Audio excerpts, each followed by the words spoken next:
Friends, welcome to my channel Tunga Pakashale. ಯಾರು ಹೊಸದಾಗಿ ನನ್ನ ಚಾನಲ್ ನೋಡ್ತಾ ಇದ್ದೀರಾ, ಪ್ಲೀಸ್ ಸಬ್ಸ್ಕ್ರೈಬ್ ಮಾಡ್ಕೊಳ್ಳಿ. ಪಕ್ಕದಲ್ಲೇ ಇರೋ ಬೆಲ್ ಐಕಾನ್ ಅನ್ನು ಕ್ಲಿಕ್ ಮಾಡಿ. ಫ್ರೆಂಡ್ಸ್, ಇವತ್ತು ಸಾಸಿ ಚಿಕನ್ ಮಾಡೋಣ. ಸಾಸ್ ಯೂಸ್ ಮಾಡಿ ಚಿಕನ್ ಇದು ಮಾಡೋದು ತುಂಬಾ ಚೆನ್ನಾಗಿರುತ್ತೆ. ಖಾರ ಒಂದು ಸ್ವಲ್ಪ ಸಿಹಿ ತುಂಬ ಚೆನ್ನಾಗಿರುತ್ತೆ. ಚಪಾತಿ, ಪೂರಿ, ಅಕ್ಕಿ ರೊಟ್ಟಿ, ವೈಟ್ ರೈಸ್ಗೆಲ್ಲ ತುಂಬಾ ಚೆನ್ನಾಗಿರುತ್ತೆ ಅಂತಲೇ ಹೇಳ್ಬೋದು. ಇದೊಂದು ಸ್ವಲ್ಪ ಸೆಮಿ ಗ್ರೇವಿ ಬರುತ್ತೆ. ಇದನ್ನು ಹೇಗೆ ಮಾಡೋದು ಅಂತ ನೋಡೋಣ ಬನ್ನಿ. ಒಂದು ಮಿಕ್ಸಿಂಗ್ ಬೌಲ್ ತಗೊಂಡಿದ್ದೀನಿ. 3/4 kg ಅಷ್ಟು ಚಿಕನ್ ಇದೆ. ಒಂದು 3 ಸಲ ವಾಶ್ ಮಾಡಿಬಿಟ್ಟು ತಗೊಂಡಿರೋ ಅಂಥದ್ದು. 1/4 ಟೀ ಸ್ಪೂನ್ ಅಷ್ಟು ಗರಂ ಮಸಾಲ ಹಾಕ್ತಾ ಇದ್ದೀನಿ. ಚಿಕನ್ನ ಮ್ಯಾರಿನೇಟ್ ಮಾಡಬೇಕು, ಸೊ ಅದಕ್ಕೆ ಒಂದು ಅರ್ಧ ಟೇಬಲ್ ಸ್ಪೂನ್ ಅಷ್ಟು ಧನಿಯಾ ಪೌಡರ್ ಹಾಕ್ತಾ ಇದ್ದೀನಿ. ಒಂದು ಸ್ವಲ್ಪ ಅರಿಶಿನದ ಪುಡಿ ಹಾಕ್ತಾ ಇದ್ದೀನಿ. 1/4 ಟೀ ಸ್ಪೂನ್ ಅಷ್ಟು ಜೀರಿಗೆ ಪೌಡರ್ ಹಾಕ್ತಾ ಇದ್ದೀನಿ. ಒಂದು 3/4 ಟೇಬಲ್ ಸ್ಪೂನ್ ಅಷ್ಟು ಅಚ್ಚಕಾರದ ಪುಡಿ ಹಾಕ್ತಾ ಇದ್ದೀನಿ. ಒಂದು ಅರ್ಧ ಟೇಬಲ್ ಸ್ಪೂನ್ ಅಷ್ಟು ಗ್ರೀನ್ ಚಿಲ್ಲಿ ಸಾಸ್ ಹಾಕ್ತಾ ಇದ್ದೀನಿ. ಟೊಮೆಟೊ ಸಾಸ್ ಹಾಕ್ತಾ ಇದ್ದೀನಿ. 1/4 ಟೀ ಸ್ಪೂನ್ ಅಷ್ಟು. ಒಂದು ಅರ್ಧ ಟೇಬಲ್ ಸ್ಪೂನ್ ಅಷ್ಟು ಶುಂಠಿ ಬೆಳ್ಳುಳ್ಳಿ ಪೇಸ್ಟ್ ಹಾಕ್ತಾ ಇದ್ದೀನಿ. ಒಂದು 3 ಟೇಬಲ್ ಸ್ಪೂನ್ ಅಷ್ಟು ಗಟ್ಟಿ ಮೊಸರು ಹಾಕ್ತಾ ಇದ್ದೀನಿ. ಇದನ್ನು ಮಿಕ್ಸ್ ಮಾಡಿ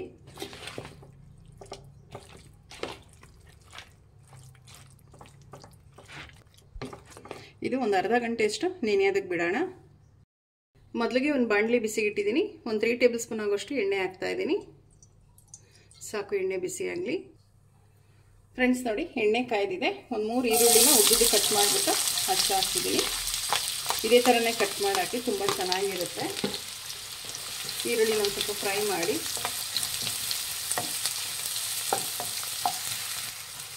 ಈರುಳ್ಳಿ ಒಂದು ಸ್ವಲ್ಪ ಕಲರ್ ಚೇಂಜ್ ಆದರೆ ಸಾಕು, ಫುಲ್ಲು ಬ್ರೌನ್ ಆಗಬೇಕು ಅಂತ ಏನಿಲ್ಲ. ಇದಕ್ಕೆ ನೋಡಿ, ಒಂದು 1/4 ಟೀ ಸ್ಪೂನ್ ಅಷ್ಟು ಶುಂಠಿ ಬೆಳ್ಳುಳ್ಳಿ ಪೇಸ್ಟ್ ಹಾಕ್ತಾ ಇದ್ದೀನಿ.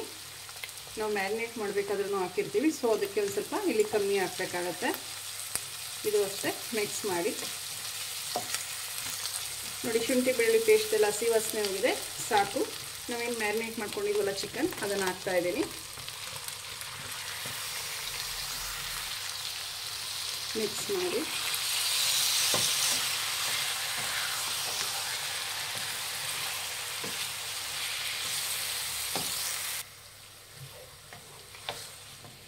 ನೋಡಿ, ಸಾಕು. ಸಣ್ಣದಾಗಿ ಹಚ್ಚಿರೋಂಥ ಮೀಡಿಯಮ್ ಸೈಜ್ದು 2 ಟೊಮೆಟೊ ತೊಗೊಂಡಿದ್ದೀನಿ. ಟೊಮೆಟೊ ಹಾಕ್ತಾ ಇದ್ದೀನಿ. ಇದು ಅಷ್ಟೇ ಮಿಕ್ಸ್ ಮಾಡಿ.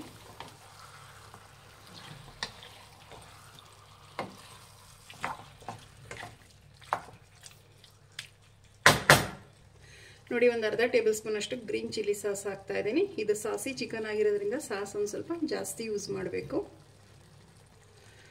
ನೋಡಿ, ಒಂದು 1/4 ಟೀ ಸ್ಪೂನ್ ಅಷ್ಟು ಟೊಮೆಟೊ ಸಾಸ್ ಹಾಕ್ತಾ ಇದ್ದೀನಿ. ನೋಡಿ, ಒಂದು ಗರಿ ಕರಿಬೇವು ಹಾಕ್ತಾ ಇದ್ದೀನಿ. ಮತ್ತೊಮ್ಮೆ ಒಂದು 1/4 ಟೀ ಸ್ಪೂನ್ ಅಷ್ಟು ಧನಿಯಾ ಪೌಡರ್ ಹಾಕ್ತಾ ಇದ್ದೀನಿ. ಗರಂ ಮಸಾಲ ಹಾಕ್ತಾ ಇದ್ದೀನಿ, ಒಂದು 1/4 ಟೀ ಸ್ಪೂನ್ ಅಷ್ಟು. ಒಂದು 1/4 ಟೀ ಸ್ಪೂನ್ ಅಷ್ಟು ಜೀರಾ ಪೌಡರ್ ಹಾಕ್ತಾ ಇದ್ದೀನಿ.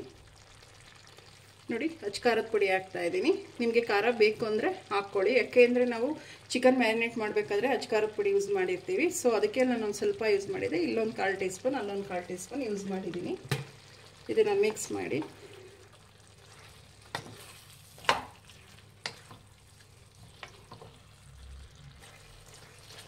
ನೋಡಿ, ಸಾಕು. ನಾವು ಚಿಕನ್ ಮ್ಯಾರಿನೇಟ್ ಏನು ಮಾಡಿರ್ತೀವಲ್ಲ, ಅದೇ ಬೌಲ್ಗೆ ಒಂದು ಸ್ವಲ್ಪ ನೀರು ಹಾಕ್ಬಿಟ್ಟು ಚಿಕನ್ ಬೇಯೋಷ್ಟು ನೀರು ಹಾಕಿ. ಇದರಲ್ಲಿ ಮಸಾಲೆ ಇರುತ್ತೆ, ವೇಸ್ಟ್ ಏನು ಮಾಡೋಕ್ಕೆ ಹೋಗಬೇಡಿ. ಮಿಕ್ಸ್ ಮಾಡಿ.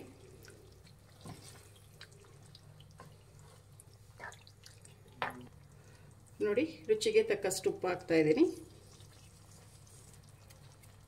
ಉಪ್ಪು ಹಾಕಿದ ಮೇಲೆ ಮಿಕ್ಸ್ ಮಾಡಿ.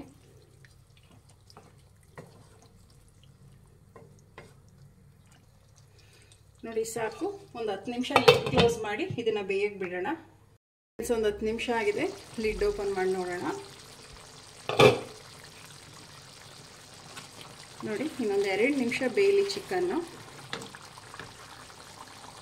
ಇನ್ನೊಂದು ಸ್ವಲ್ಪ ಬೇಯಬೇಕು. ಒಂದು 2 ರಿಂದ 3 ನಿಮಿಷ ಬೆಂದರೆ ರೆಡಿ ಆಗಿಬಿಡುತ್ತೆ ಸಾಸಿ ಚಿಕನ್. ತುಂಬ ಚೆನ್ನಾಗಿರುತ್ತೆ. ಚಪಾತಿ, ವೈಟ್ ರೈಸ್ಗೆ, ಅಕ್ಕಿ ರೊಟ್ಟಿಗೆ, ದೋಸೆಗೆಲ್ಲ ತುಂಬ ಚೆನ್ನಾಗಿರುತ್ತೆ. ನೋಡಿ, ಇನ್ನೊಂದು 2 ನಿಮಿಷ ಬೇಯಲಿ. ಲಿಡ್ ಕ್ಲೋಸ್ ಮಾಡೋಣ. ನೋಡಿ, ಒಂದು 3 ನಿಮಿಷ ಆಗಿದೆ. ಲಿಡ್ ಓಪನ್ ಮಾಡೋಣ. ನೋಡಿ ಚೆನ್ನಾಗಿ ಚಿಕನ್ ಎಲ್ಲ ಬೆಂದಿದೆ, ಸಾಕು. ಲಾಸ್ಟು ಫೈನಲ್ ಟಚಪ್ ಒಂದು ಸ್ವಲ್ಪ ಕೊತ್ತಂಬರಿ ಸೊಪ್ಪು ಹಾಕೋಣ. ಒಂದು ಸ್ವಲ್ಪ ಕೊತ್ತಂಬರಿ ಸೊಪ್ಪು ಜಾಸ್ತಿನೇ ಹಾಕಿ, ತುಂಬ ಚೆನ್ನಾಗಿರುತ್ತೆ. ಮಿಕ್ಸ್ ಮಾಡಿ ನೋಡಿ, ರೆಡಿ ಆಯಿತು ಸಾಸಿ ಚಿಕನ್. ಈಗ ಡಿಶ್ ಔಟ್ ಮಾಡೋಣ. ಫ್ರೆಂಡ್ಸ್ ನೋಡಿ, ಸಾಸಿ ಚಿಕನ್ ರೆಡಿಯಾಗಿದೆ. ತುಂಬಾ ಚೆನ್ನಾಗಿರುತ್ತೆ, ಒಂಥರ ಟೇಸ್ಟ್. ಇದು ವೈಟ್ ರೈಸ್, ಅಕ್ಕಿ ರೊಟ್ಟಿ, ಚಪಾತಿಗೆಲ್ಲ ತಿನ್ಬೋದು. ಇದು ಸೆಮಿ ಗ್ರೇವಿ ಬರುತ್ತೆ. ನಿಮಗೆ ಬೇಡ ಅಂದರೆ ಡ್ರೈ ಸಹಿತ ಮಾಡ್ಬೋದು, ತುಂಬಾ ಚೆನ್ನಾಗಿರುತ್ತೆ. ನೀವು ಒಮ್ಮೆ ಟ್ರೈ ಮಾಡಿ ಹೇಗೆ ಬಂತು ಅಂತ ಹೇಳಿ. ನಿಮಗೆ ವಿಡಿಯೋ ಒಂದು ಸ್ವಲ್ಪನಾದರೂ ಇಷ್ಟ ಆಗಿದ್ರೆ ಫ್ರೆಂಡ್ಸ್ ಆ್ಯಂಡ್ ಫ್ಯಾಮಿಲಿ ಮೆಂಬರ್ಸ್ಗೆ ಶೇರ್ ಮಾಡಿ. ಪ್ಲೀಸ್ ನಮ್ಮ ಚಾನಲ್ನ ಸಬ್ಸ್ಕ್ರೈಬ್ ಮಾಡಿ, ಪಕ್ಕದಲ್ಲೇ ಇರೋ ಬೆಲ್ಲೈಕನನ್ನು ಕ್ಲಿಕ್ ಮಾಡಿ. ನಾನು ಯಾವುದೇ ವಿಡಿಯೋ ಹಾಕಿದ್ರೆ ನೋಟಿಫಿಕೇಷನ್ ಬರುತ್ತೆ. Thank you for watching. ಮುಂದಿನ ವಿಡಿಯೋದಲ್ಲಿ ಭೇಟಿಯಾಗೋಣ. ನಮಸ್ಕಾರ.